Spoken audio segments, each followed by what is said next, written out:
میں مول صاحب کو پوچھا مول صاحب آپ بولے کہتے نا جی جمعہ میں فاتحہ نہیں دینا بول کے. جی ہاں میں بولا. پھر آپ کہیں کو دیا جی مول صاحب؟ بولے خدا کی قسم میں نہیں دیا. اجی مول صاحب آپ مسجد میں ٹھہر کے اب بھی سورہ فاتحہ پڑھے نہیں مصلی پہ؟ پورے 600 آدمی گواہ ہے آپ سورہ فاتحہ پڑھے؟ جی ہاں میں پڑھا. وہی فاتحہ ہے نا. بولے نماز میں پڑھنا جائز باہر پڑھنا نہ جائز. اما نیا مسئلہ نکالے مول صاحب. سمجھے بھائی آپ؟ میں اس کو سمجھاتا ہوں ابھی آپ کو. پھر میں بولا مول صاحب آپ بولے گا نا سلام نہیں پڑھنا بول کے؟ بولے جی ہاں. میں بولا. پھر مول صاحب میں پہلی رکعت میں سنا آپ پڑھ رہے تھے وَسَلَامٌ عَلَى الْمُرْسَلِينَ. جمعہ کے بعد تو بھی یا نبی سلام علیکہ ایک رسول پہ سلام بول رہے ہیں اور آپ بول رہے ہیں نماز میں کھڑے ہو کے سارے رسولوں پہ سلام. آپ ہی پڑھے نا مول صاحب سارے رسولوں پہ سلام. مول صاحب ایمانداری سے بولو آپ قاعدے میں بیٹھے جب درود پڑھے نہیں پڑھے؟ بولے جی ہاں پڑھا. بولے مول صاحب اتحیات پڑھے نہیں پڑھے؟ بولے پھر ہاں پڑھا. مولا کیا پڑھے ذرا پڑھو. التحیات للہ والصلوات والطیبات السلام علیکہ ایھا النبی. میں بولا مول صاحب السلام علیکہ ایھا النبی عربی میں ہے ذرا اس کا اردو ٹرانسلیشن کرو. اردو میں بولو کیا مطلب اس کا؟ بولے یا نبی سلام علیکہ. آئی میں بولا مول صاحب تم نماز میں پڑھے تو جائز ہم باہر پڑھے تو نہ جائز. کچھ تو بھی ایک بولو جی مول صاحب تم تو بھی غلط نہیں تو وہ طریقہ تو بھی غلط. بولے نہیں نماز کے باہر جائز نہیں ہے. اما میں بولا 1400 سال میں پہلا ایک مسئلہ ہے مول صاحب کا ہے. میں اب مول صاحب بہت اپنے آپ کو بچانے کی پوری کوشش کر لے رہے نا. اللہ تعالیٰ ان کو پھنسا دیا اور انہیں بچنا چاہ رہے ہیں. میں بولا میں تو بچنے نہیں دیتا ہوں. دلیل پہ دلیل دے رہا ہوں دلیل پہ دلیل دے رہا ہوں دلیل پہ دلیل دے رہا ہوں. مول صاحب کاٹتے جا رہے ہیں کاٹتے جا رہے ہیں کاٹتے جا رہے ہیں. میں بولا ایک آخری فارمولا ہے اب یہاں کاٹ نہیں سکتے مول صاحب. مول صاحب بول رہے ہیں نماز میں جائز ہے باہر نہ جائز. میں بولا جو چیز نماز میں جائز ہے وہ باہر بھی جائز.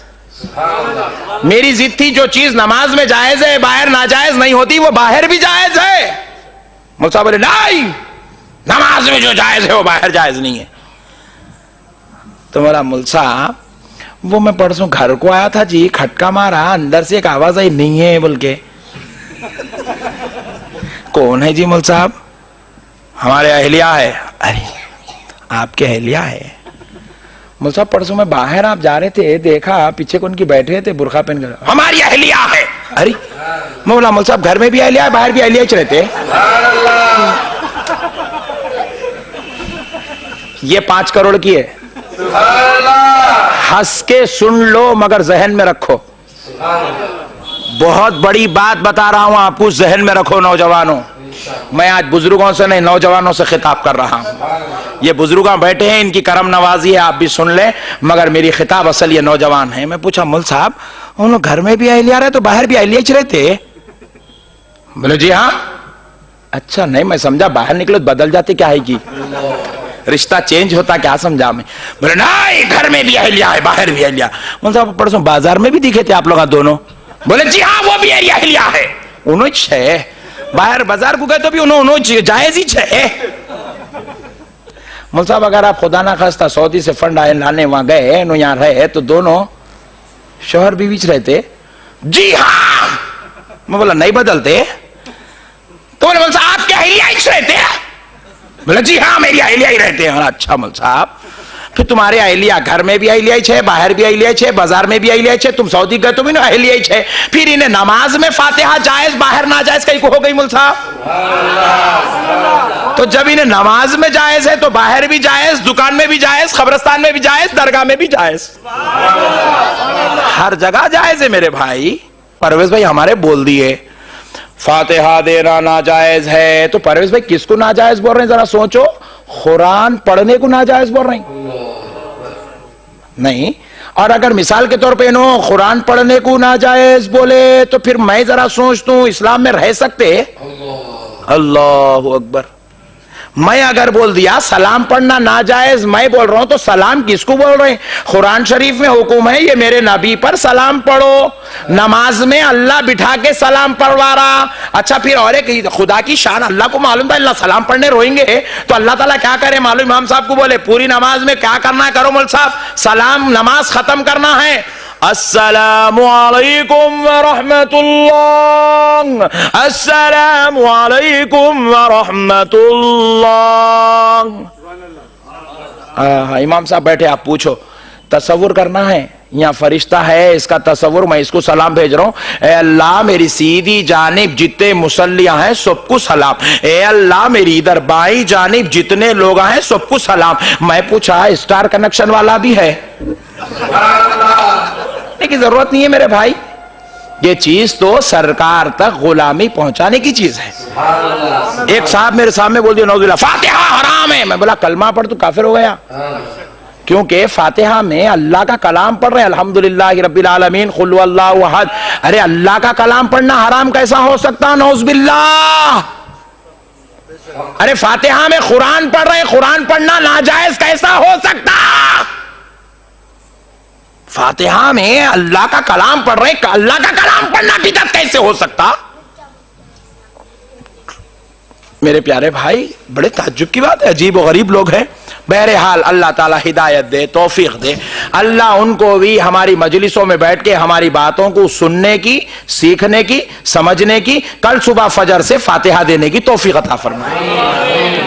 اب آئیے میرے پیارے بھائی قربان جائیں مولا کائنات علی المرتضیٰ رضی اللہ تعالیٰ عنہ کے، میں پہلے مولا کائنات علی المرتضیٰ کی عظمت آپ کو سناتا ہوں، پھر اس کے بعد انشاءاللہ تعالی پیاری فاطمۃ الزہرا رضی اللہ تعالیٰ عنہ کی عظمت آپ کو سناتا ہوں، پھر اس کے بعد حسنین کریمین کی انشاءاللہ جلدی جلدی۔ آپ موڈ میں تو ہے نا بھائی؟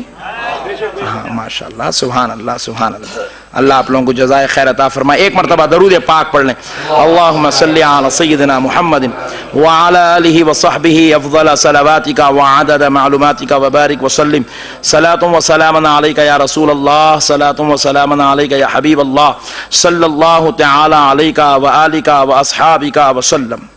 معزز سامعین اکرام، پہلے ایک حدیث پاک میں نے محرم شریف میں جتنے بھی جلسے کیے سارے جلسوں میں نے یہ حدیث پاک سنائی، کیونکہ یہ حدیث پاک رسول اللہ کے غیظ و غضب کو اظہار کرتی ہے، ہر جلسے میں نے سنائی، کیونکہ آج شاید ایسی حدیثیں عوام الناس کو معلوم نہیں ہے، اس لیے بے ادبیاں بڑھتی جا رہی ہیں، اور میرا عنوان آج کا جو میں نے آپ کے سامنے کہا، با ادب ہم کو بننا چاہیے، با ادب ہم کو بننا چاہیے۔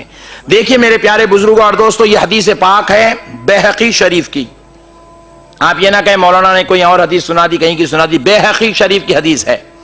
میرے آقا صلی اللہ تعالی علیہ وسلم ارشاد فرماتے ہیں، مولا کائنات علی المرتضیٰ رضی اللہ تعالی عنہ نے اس حدیث پاک کو روایت کیا۔ میرے آقا سرکار مدینہ صلی اللہ علیہ وسلم ارشاد فرماتے ہیں، لم یعرفوا حق عطرتی، میرے آقا صلی اللہ علیہ وسلم نے فرمایا جو شخص میری اہل بیت کو نہیں جانتا، نہیں پہچانتا، یا ان کے ساتھ حسن سلوک نہیں کرتا، یا ان کے ساتھ اچھا معاملہ محبت کا معاملہ نہیں کرتا، پہلے فرمایا میری عطرت، میری اہل بیت، پھر اور ایک دوسرے نمبر پر حضور نے نام لیا والانصار، اور میرے انصار صحابہ کے ساتھ، جو حسن سلوک نہیں کرتا، جو ان سے محبت نہیں کرتا، یا جو ان کے ساتھ نفرت کا تعلق رکھتا ہے۔ آج کل چل رہا ہے، دیکھیے بھائی لیجئے شربت، کیا ہے میاں تم لوگ عجیب لوگ ہیں، جہاں دیکھو شربتاں، روٹاں، گانے، یہ کیا ہے؟ یہ جو رشتہ جڑ رہا ہے نفرت کا، حضور فرماتے ایسی نفرت میری اہل بیت سے، میرے اصحاب انصار، میرے انصار صحابیوں سے، عرب اور میرے شہر کے لوگوں سے، مدینے والوں سے، جس کسی نے بھی میرے اہل بیت سے، میرے انصاری صحابہ سے، یا میرے شہر مدینے والوں سے نفرت کا رشتہ رکھا، یا ان سے حسن سلوک نہیں کرتا، یا ان کے ساتھ اچھا تعلق نہیں رکھتا، حدیث سنا رہا ہوں، میرے آقا ارشاد فرماتے ہیں فَهُوَ لِأَحَدٍ ثَلَاثٍ، حضور فرماتے ہیں وہ تینوں میں سے کسی ایک درجے میں رہے گا. آگے تین باتیں بتا رہے ہیں, تین کیٹیگریز بتا رہے ہیں سرکار, تین درجے بتا رہے ہیں. بتا کے کہتے ہیں وہ کسی تین قسموں میں سے کسی ایک قسم میں سے ہوگا, تین کیٹیگریز میں سے کسی ایک کیٹیگری میں ہوگا. پہلی کیٹیگری کیا ہے سن لیجئے, میرے آقا ارشاد فرماتے ہیں اما منافق. اللہ اکبر. حضور کہتے ہیں میری اہل بیت سے, میرے اصحاب انصار صحابہ سے, انصاری صحابہ سے, یا میرے شہر والوں سے جو نفرت کا رشتہ رکھتا ہے وہ یا تو منافق ہوگا. پھر آگے کہتے ہیں وَإِمَّا لِزِنْيَةٍ. اللہ اکبر. یا تو پھر وہ زنا کی اولاد ہوگی. میں حدیث سنا رہا ہوں, کسی مولوی کا کلام نہیں.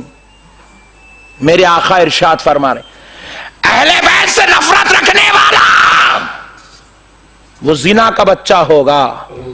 پہلے کہا منافق ہوگا, پھر کہا زنا کا بچہ ہوگا, پھر فرماتے ہیں اگر وہ یہ دونوں میں سے نہیں ہے تو تیسرے درجے میں ہوگا. پوچھے تیسرا درجہ کیا ہے, تیسری کیٹیگری کیا ہے؟ حضور ارشاد فرماتے ہیں وَإِمَّا امْرُؤٌ حَمَلَتْ